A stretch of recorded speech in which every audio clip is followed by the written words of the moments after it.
Hello and welcome to the channel. I'm Phantom and today we are going to be ranking every single MCU and DCEU movie that I have seen.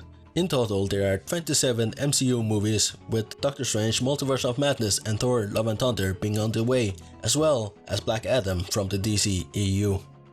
Together, Marvel and DC have released 37 movies since 2008 with the release of Iron Man. The last time that I did a MCU ranking, it took me way too long. I had to split the video into two, so of course now that we have MCU and the DCEU movies to talk about, I'm going to way quicker than I did before, and I'm not gonna talk about every single movie. So yeah, let's just get right into the video. In at last place, unfortunately, is Joss Whedon's Justice League. It places number 30 or 30 because it is appalling. It is collectively the worst movie and one of the worst superhero movies ever. But yeah, let's not talk too long. At number 29 we have Doctor Strange, and the reason is that I haven't seen it, so don't get mad at me. At 28 we have Wonder Woman 1984, and that movie was a travesty. At 27 we have Captain America the First Avenger, which is the weakest of the Captain America movies. At 26 we have Iron Man 3, again the weakest of the trilogy.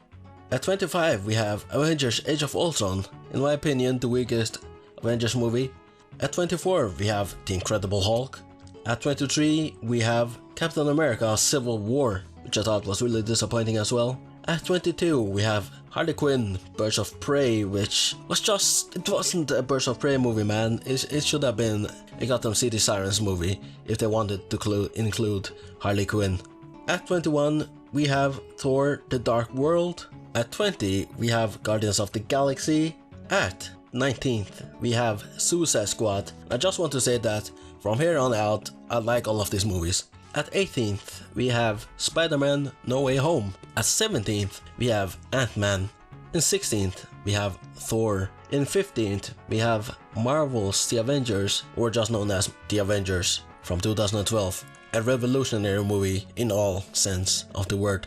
At 14th we have Iron Man 2. In 13th we have Avengers Endgame. You may be surprised to see it this low, doesn't even crack top 10. At 12th we have Iron Man from 2008, the movie that started it all, that started the obsession with multiverses and connected universes. At 11th we have Black Panther, and now we are finally going into the top 10.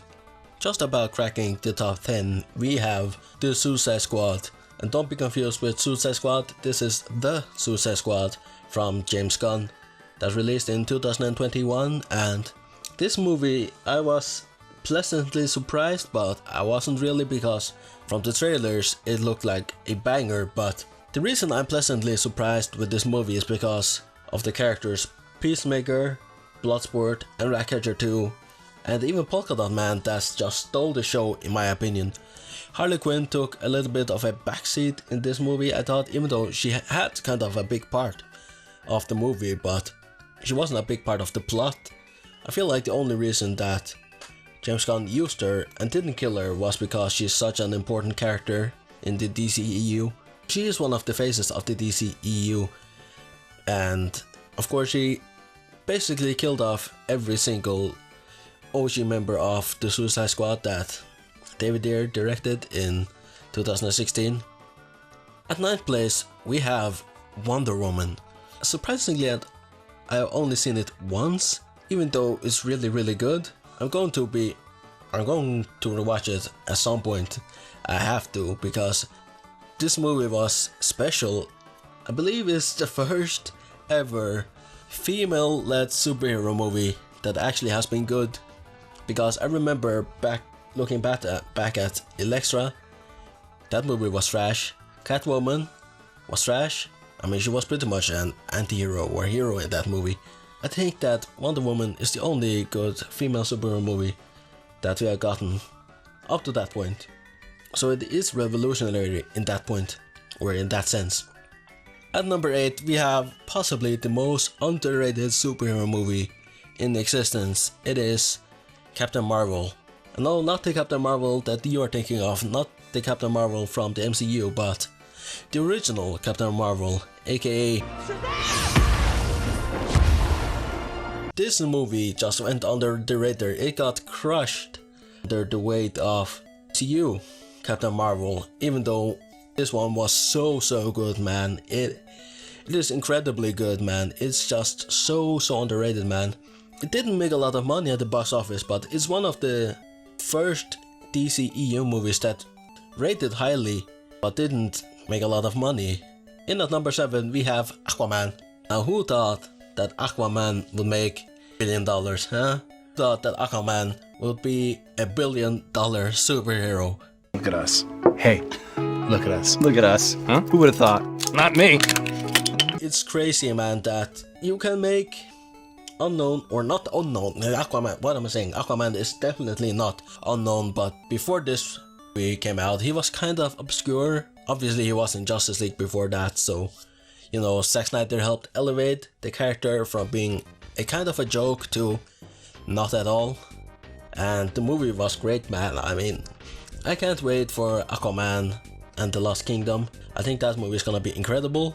Hopefully we get to see more of Aquaman's family, the Aquaman family. I'm talking Aqualad, I'm talking Tula, I'm talking the original Aqualad. I can't really remember what he's called, but yeah, I'm hoping to see them.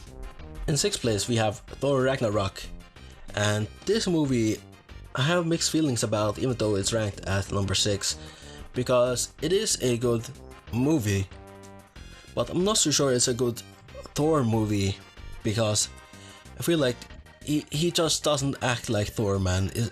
I mean, it is the MCU formula with all the comedy, so I guess so, but it just doesn't feel like Thor. In at number 5 we have the best Avengers movie that I have ever seen and that has ever been released, and that will probably ever be.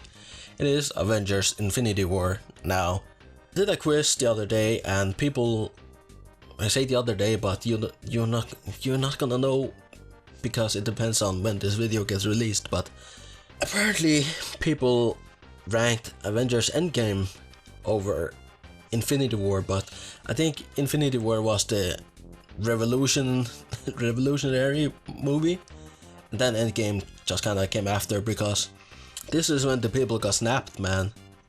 And in Endgame you knew that they were gonna bring them back, but Infinity War is special, man. But of course Endgame is a great movie as well. Captain America the Winter Soldier is, if I remember correctly, my favorite movie. Well, I say if I remember correctly, it's been a long time since I watched any MCU movie, and specifically Captain America the Winter Soldier, but I remember Captain America the Winter Soldier to be great, man. Absolutely flawless movie, and that's why it is in at number 4, because it's just a great movie, man. From here on out it is all DCEU, and it's all from the Snyder trilogy, but in what order? Well, in the 3rd place we have Man of Steel, and this movie gets a lot of hate. I don't know why, because it is the definitive Superman movie, man. It really is. I'm going to tell you why I like it and why it doesn't deserve all the hate. This is a new take on Superman, okay? This is not the hopeful Superman is hope kind of Superman. Not in this movie. This is a Superman that feels lost. He doesn't know who he truly is, and he feels like he doesn't belong because he is alien, and he doesn't quite feel welcomed. And you know, he's trying to find himself, and his emotions get the better of him. You know, when that woman got harassed and he literally destroyed that mass truck. I mean, yeah, you would have said, oh yeah, Superman wouldn't have done that, blah blah blah, but this is a different Superman. You have to understand that this is a different Superman.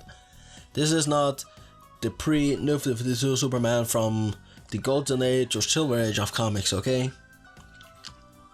This movie released in 2013. You have to get with the times. So stop shitting on Henry Cavill, stop shitting on Zack Snyder, and stop shitting on Man of Steel, because it is a good movie. And for all of you that say that he shouldn't have killed General Zod, you are whacked in the head, because he would have killed that family, and if he didn't kill him, he would have just returned. That's what he said. That's literally what Zod said. I'm going to keep coming back. I'm going to keep coming back if you don't kill me. So shut up. In second place, we have Zack Snyder's Justice League. And this movie, man, this movie means a lot to me. It is special because without the people, this movie would have never been made. And this is a 4-hour superhero movie. A 4-hour superhero movie. Okay, I think this would have been one of the few DCEU movies to actually reach 1 billion if it was released in theaters. Obviously, a 4-hour movie probably wouldn't have been released in theaters, but there is some stuff that could have been cut out if it was, or if it had a theatrical release, but of course it didn't, so he almost just had free reign. Joss Whedon Justice League movie, that was an abomination to everyone, man. I don't understand how Warner Brothers allowed him to do that. But I guess they just hate Zack Snyder so much that they were willing to destroy his movie just because, out of spite, man. And Zack Snyder was the only one who had a clear vision for the DCEU.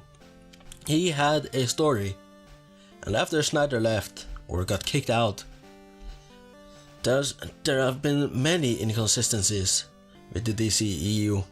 In at number 1, we have my favorite comic book movie from the DCEU. I almost said of all time, but it ranks in at maybe second or third. It is, of course, Batman v Superman: Dawn of Justice. Now this is probably the most controversial decision ever, because this movie is very, very mixed, man. It has a clear hardcore fan base that loves this movie, but on the other side you got people who hate the movie. There's no in between. You either love this movie or you hate it. And people have issues with how Batman is portrayed and how he kills, but in my opinion that is okay that he kills. Now don't hate me, I'm still a Batman fan, okay? But this is an older Batman. This is a Batman who's been in Gotham for 20 years. He says it in the movie. What has changed? Absolutely nothing has changed. 20 years in Gotham, Alfred. We've seen what promises are worth. How many good guys are left? How many stayed that way? He has lost faith in humanity, okay? He has lost faith in people. And he just doesn't give a shit, man. He has lost it. He lost a Robin, so there's no one to keep him in check. Besides Alfred, who's trying to, but he just can't manage because Bruce is so lost. You're gonna go to war. That son of a bitch brought the war to us 2 years ago. I believe there's even a 1% chance that he is our enemy. We have to take it as an absolute certainty. And we have to destroy him. But he is not our enemy. And obviously he gets his character development in Zack Snyder's Justice League, where, you know, he stops all that and he becomes a symbol of hope, even though people really like to ignore that aspect, especially with the Batman in 2022. I like all the Batman, so I'm Gucci, man. I'm Gucci. I love all the Batman. I love Batman 89, Michael Keaton Batman. I love Christian Bale Batman. I love Ben Affleck Batman, and I love Robert Pattinson Batman. So who's the winner here, huh? But anyways, if you enjoyed this video, give it a like, subscribe to see more, and let me know your ranking for, well, let's say just top 5 and top 10 DCEU and Marvel movies combined. You may not have any DCEU movie in your top 10 ranking, or vice versa, you may not have any Marvel movie in your top 10 combined list, but let me know what your favorite movies are, top 10, and I'll see you later. That's how it starts, sir. The fever, the rage, the feeling of powerlessness that turns good men cruel.